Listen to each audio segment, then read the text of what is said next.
Ingin memahami video-video bahasa Inggris seperti ini, sehingga bisa belajar lebih banyak dari orang sukses dunia? Yuk pesan English Hack sekarang juga. English Hack, the dark secrets of the English learning hack. This is one law that I have really learned to love. Now, I paid a big price before I learned it, but when I did learn it, my whole world changed. And you know, it wasn't until I had studied this material for some time that this law made sense. Let me read you something here that scientists have given to us. These are very bright people. You must understand that 90% of all the scientists that ever lived are alive today. Scientists accept the truth that the body of a human is moved by the mind, that all its functioning is governed by a ruling thought, whether that thought is subjective or objective, whether it's conscious or unconscious. Those who study the mental processes find that all the conditions of the body are created and caused by the mind. It is known that creation in and every form is governed by and subject to a law. Hence, when one misuses, inverts, or violates a law, this mistake is called a sin. This is interesting. A sin is a mistake, a misunderstanding, and a misjudgment. A mistake is falling short of or disobeying the law, whether that law be mechanical or spiritual. Correction is the only method of adjustment or of appeasing the law. Thus, repentance and forgiveness are the only means available to alter and correct that mistake. I'm Bob Proctor, and I want to talk to you about the law of forgiveness. Now, for a long time, I never understood this. Sin is truly transgression of the law. Now, when I was a little boy, I was sent to Sunday school, like a lot of little boys that grew up in the part of the world where I grew up. And if I didn't go, my older sister would tell. And so I was punished when I didn't go. Now, I also learned that if I said this word or that word, it was a sin, and I was taught that the price of sin was death. Now, I thought that was rather severe, but that's what I grew up with. That was the idea that this little boy learned at a very early age. Now, I was a curious kid. And I was told if I said this or if I did that, it was a sin, and again, the price of sin was death. Well, I thought, I think I'm going to take a bite out of this apple, and I said it, and I didn't die. And I thought, aha, I think I'll try this.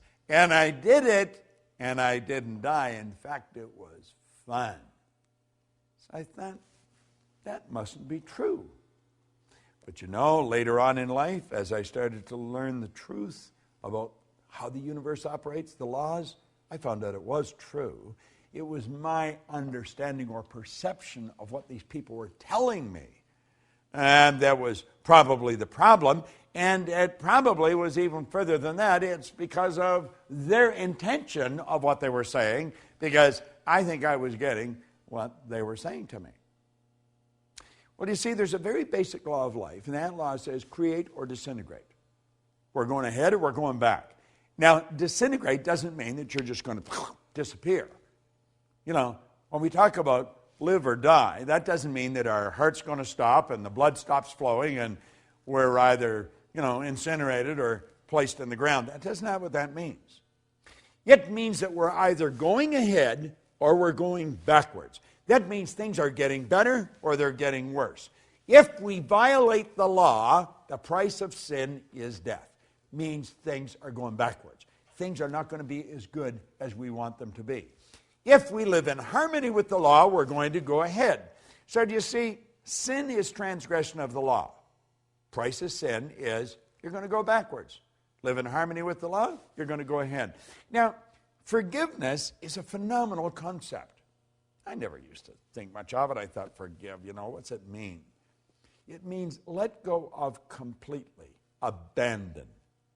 Forgive yourself. You can't change what you did. Do you know there's many people wander around with great feelings of guilt? Guilt is guilt and resentment are two of the most destructive emotions that you'll ever come up with. I was raised with guilt. Now, I've been telling people for years, if it gets to a point where you can't handle a problem that you've got, you should go to a professional. Well, it's like the guy said, I like a chef that'll eat his own cooking.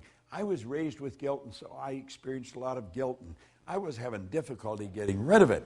Any little thing I did that, that I just didn't think was right, I would have great guilt over it. So I went to a psychiatrist in Southern California, in Century City. And I only went to that psychiatrist 3 or 4 or 5 times, I guess. And I was on my way down the last time that I went, and I realized I didn't have to go anymore. And I phoned him and I said that I wasn't coming. He said, well, come on down anyway because I like what you're doing. I want to find out more about what you're doing. And he was able to help me get rid of the guilt. It was all a simple concept of forgiveness. Forgive means to let go of completely. Let it go. Forgiving is a very healthy concept. We've got to learn to forgive ourselves. We've got to forgive others. We have to realize that what we did yesterday, we cannot change. If you did something deliberately wrong, let it go. Forgive yourself. If you did it and you didn't do it deliberately, forgive anyway. Let it go. If someone else has done something to you, don't hold any resentment. Let it go. Now, that doesn't mean that you want to go and give them an opportunity to do it all over again. You may move away from that. But you cannot hold bad thoughts in your mind and move in a good direction. Listen to something else that Hollywell brought it out here. He said, a noted physician talking before a group of other medical people on this very subject of thought being the source of disease was recorded as having said in his concluding remarks, abnormal tumors and cancers are due to a long period of suppressed grief and anxiety. Another way of saying that such diseases are due to a lot of sinful thoughts getting bottled up and suppressed within our minds. If this state is so destroying, it might be wise for us to probe into our own selves and note the effect our emotions have upon the physical organism. Then let us seek by every means at our command to overcome and abandon and forsake every emotional tug that has a debilitating and disturbing effect. Do you know, that's such excellent advice. Do you know, if you go way back, found out we're just absolutely ridiculous. A lot of bad blood comes from wrong thinking. Try and understand this. Everything works from a higher to a lower potential. When you're dealing with electricity, you must work from a higher to lower potential. We don't even know what electricity is, but we do know the laws by which it operates. If you want a greater flow of electricity, put in a bigger bulb, get a bigger transformer. The only limit placed on electricity is the limit that's placed on the form through which it's flowing. Well, it's exactly the same with us. We work from a higher to a lower potential. We go from the thought to the thing. Spirit always manifests through its polar opposite. You go from the non-physical to the physical. You and I have the ability to tap into a non-physical world, a world of thought. And we can choose our thoughts. We can choose any thoughts we want.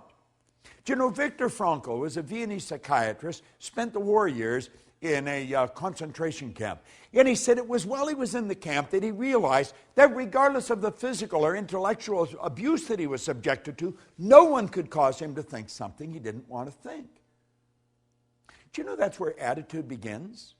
Attitude is the composite of our thoughts, which cause our feelings, which express in actions. See, our thoughts, feelings, and actions, when they're all in sync, that's an attitude. Well, we want to have the proper attitude, we're going to live in a healthier body. We want to have the proper attitude, and we're going to enjoy the wealth that we look for. We want to enjoy the proper attitude, and we're going to have the friends that we want. But one basic concept is that you have to forgive yourself, and you have to forgive others. You see, guilt and resentment are without question two of the most destructive emotions that anybody can experience. of all the laws that you're going to study, this could be one of the most liberating of all of them. Forgiveness. Letting go of. Abandon. Just let it go. And when it comes back into your mind, let it go again. Form the habit of not holding on to anything that's causing you to feel bad. Start to love yourself. Start to respect yourself. Have a healthy respect for what you're capable of doing. And understand this, carrying bad thoughts about anyone or anything is not doing anyone any good. It's sinful. It's destructive. And the price of sin is death. Now, that doesn't mean they're going to bury you. But it may be burying your company. It may be burying your income. It may be burying your friends because they won't want to see you. Forgiveness, it's going to cause everything to grow. It's going to cause you to be healthier. It's going to cause your income to grow, your friends to grow, your business to grow. Forgive. It's a beautiful law. Forgive means to let go of completely, abandon. Replace the thought with one of beauty, with one of plenty, with one of abundance. You'll be glad you did. I did it. I'm a happy, healthy, wealthy guy. And you know something? Lots of energy. It just flows freely to and through me. I forgave me and everyone else that occupied a bad place in my mind. You do the same. The law of forgiveness could be one of the greatest laws you study. This is Bob Proctor. Thank you.